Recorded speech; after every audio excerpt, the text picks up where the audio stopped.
In this guide, I will show you how to make text responsive on your landing page.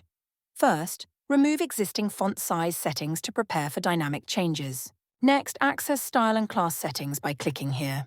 Then, edit typeface settings by clicking on this button.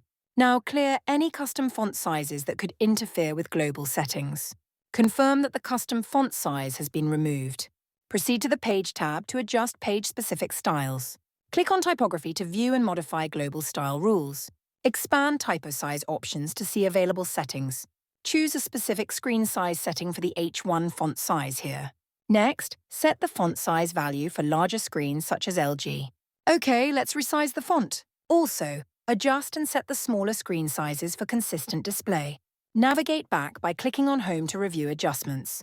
Click here to save all your changes to the settings. Now test the tablet view by clicking this icon. Check how it looks on a mobile screen by clicking here. Hey, now we can see the result. The text sizes are fully responsive. Everything is done and congratulations.